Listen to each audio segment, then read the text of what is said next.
Hello everyone, welcome back to my YouTube channel learn and invest. Friends, Monday यानी कि 5 फरवरी से market में एक नया आईपीओ ओपन होने वाला है। कंपनी का नाम है Apeejay Surendra Park Hotels limited. इस कंपनी के multiple restaurants and hotel chain हैं जिनका नाम द पार्क कलेक्शन, इसके अलावा और भी मल्टीपल होटल्स हैं।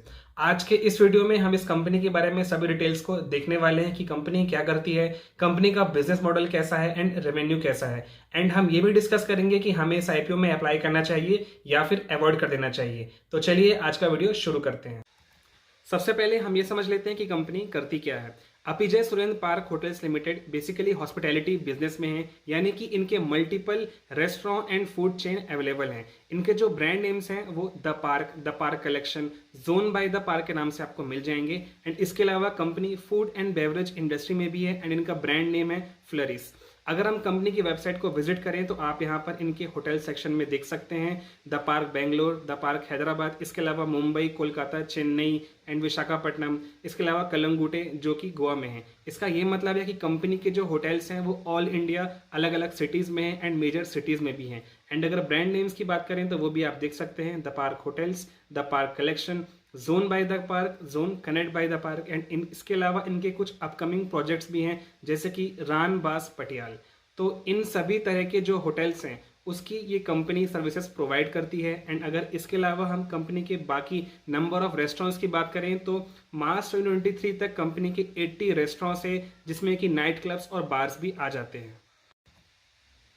अगर हम इस कंपनी के होटल रूम्स की बात करें तो ये luxury and mid luxury level के रूम्स प्रोवाइड करते हैं एंड ये इंडिया के 8th लार्जेस्ट होटल चेन्स में आ जाते हैं। अब अगर हम कंपनी के फाइनेंशियल्स की बात करें तो आप यहाँ पर देख सकते हैं कंपनी के जो एसेट्स हैं वो हर साल बढ़ रहे हैं। मार्च 2021 से लेकर अभी सितंबर 2023 तक इनके जो एसेट्स हैं वो 1280 करोड़ से बढ़कर 1382 करोड़ पर आ गए हैं। एसेट्स में बहुत ज़्यादा ग्रोथ हमें देखने को नहीं मिली है। अगर हम रेवेन्यू की बात करें तो इनका रेवेन्यू मार्च 2021 में 190 करोड़ का था जो कि 2023 तक आकर 3 टाइम्स लगभग 524 करोड़ के आसपास हो गया है। अब अगर हम प्रॉफिट आफ्टर टैक्स की बात करें तो ये -75, यानी कि मार्च 2021 में इन्हें लॉस था 75 करोड़ का एंड अभी रिसेंटली मार्च 2023 में कंपनी प्रॉफिटेबल हुई है। एंड अगर हम बोरोविंग्स की बात करें तो क्योंकि ये होटल रिलेटेड बिजनेस है तो यहाँ पर बोरोविंग्स ज़्यादा होती है। कंपनी की जो बोरोविंग्स हैं वो लगभग 600 करोड़ के आसपास है करेंटली, अगर अब सितंबर 2023 तक की अगर हम बात करें। इसका ये मतलब हुआ कि कंपनी रिसेंटली प्रॉफिटेबल हुई है। कंपनी पहले प्रॉफिटेबल नहीं थी, अभी तक कंपनी को लॉस हो रहा था एंड कंपनी जैसे ही प्रॉफिटेबल हुई है उसके नेक्स्ट ईयर ही कंपनी ने आईपीओ लॉन्च कर दिया है। इसका ये मतलब है कि कंपनी को अभी और ज़्यादा प्रॉफिटेबल होने में कुछ साल लग सकते हैं। अब अगर हम आईपीओ के बाकी सभी डिटेल्स की बात करें तो ये आईपीओ 5 फरवरी को ओपन होगा, 7 फरवरी तक ओपन रहेगा। आईपीओ प्राइस 147 to 155 रुपीज़ पर शेयर रखा गया है। एक लॉट में 96 शेयर्स होंगे। टोटल इशू साइज 920 करोड़ का है जिसमें कि 600 करोड़ का फ्रेश इशू है एंड 320 करोड़ का ऑफर फॉर सेल है। अगर हम एम्प्लॉय डिस्काउंट की बात करें तो एम्प्लॉयज़ को ₹7 का पर शेयर में डिस्काउंट मिलने वाला है। अगर हम टाइमलाइन की बात करें तो आईपीओ 5 फरवरी को ओपन होगा, 7 फरवरी को क्लोज हो जाएगा, 8 फरवरी को अलॉटमेंट्स आना स्टार्ट हो जाएंगे, 9 फरवरी को अगर आपको अलॉटमेंट नहीं होता है तो रिफंड इनिशिएट कर दिया जाएगा एंड 9 फरवरी को ही आपके डीमैट अकाउंट में शेयर्स भी आ जाएंगे। इसके अलावा ये कंपनी टेंटेटिवली 12 फरवरी को स्टॉक मार्केट में लिस्ट होने वाली है।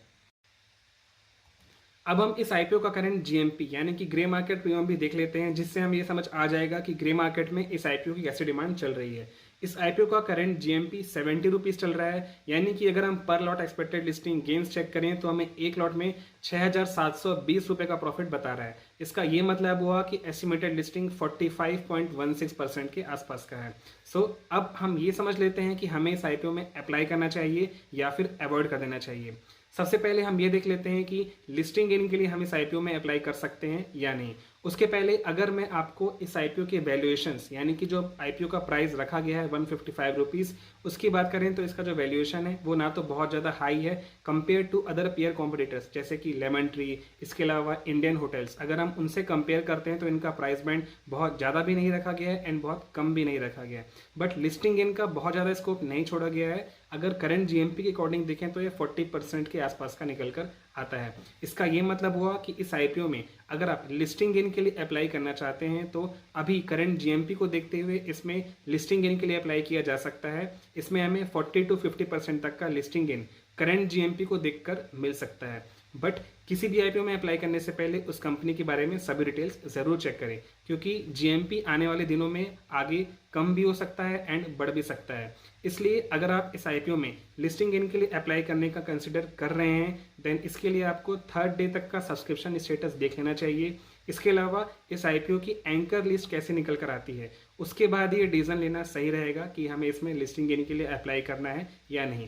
बाकी जब ये आईपीओ ओपन हो जाएगा, देन इसके रिलेटेड आपको सभी अपडेट्स हमारे चैनल पर मिलते रहेंगे कि इसका जीएमपी कैसा रहने वाला है। एंड फाइनल डे यानी कि 3rd डे में आपको ये भी इन्फॉर्म करूंगा कि मैं इस आईपीओ में लिस्टिंग गेन के लिए अप्लाई करने वाला हूँ या फिर अवॉइड करने वाला हूँ। अगर हम लॉन्ग टर्म इन्वेस्टमेंट की बात करें तो इस सेक्टर यानी कि होटल एंड रेस्टोरेंट्स सेक्टर में और भी ऑलरेडी लिस्टेड कंपनीज है एंड यहाँ पर कंपटीशन ज़्यादा रहने वाला है। इसलिए अगर आप इस कंपनी में as a long term investor enter करना चाहते हैं, देन इसके लिए जब ये आईपीओ स्टॉक मार्केट में लिस्ट हो जाता है, क्योंकि ये कंपनी रिसेंटली ही प्रॉफिट पर आई है एंड आने वाले क्वार्टर्स में भी अगर इसकी परफॉर्मेंस अच्छी रहती है, यानी कि कंपनी का जो क्वार्टरली रिजल्ट्स है वो अच्छा निकल कर आता है एंड स्टॉक मार्केट में भी इस आईपीओ को अच्छा अगर डिमांड मिलता है, तभी इस आईपीओ में हमें as a long term investor enter करना चाहिए। बट अभी करंट सिनेरियोस को देखते हुए एंड करंट जीएमपी को देखते हुए मुझे ये आईपीओ लिस्टिंग इन के लिए सेफ नज़र आ रहा है। एंड बाकी आपको इसमें लॉन्ग टर्म इन्वेस्टमेंट के लिए कंटिन्यू करना है या नहीं, ये डिसीजन फाइनली आपका होगा। किसी भी आईपीओ में अप्लाई करने से पहले उस कंपनी के बारे में सभी डिटेल्स ज़रूर चेक करें। सो फ्रेंड्स, आई होप आप सभी को आज का वीडियो इन्फॉर्मेटिव लगा। अगर आप किसी भी आईपीओ के बारे में डिटेल्स चेक करना चाहते हैं, देन आपको gmp2.com वेबसाइट का लिंक डिस्क्रिप्शन बॉक्स में मिल जाएगा। यहाँ पर आप किसी भी अपकमिंग आईपीओस के जीएमपी एंड कंपनी के बारे में सभी डिटेल्स चेक कर सकते हैं। Please like and share this video and subscribe to my YouTube channel learn and invest. हम इसी तरह stock market, investment and IPO related videos लाते रहते हैं। Thank you and have a great day. Stay tuned.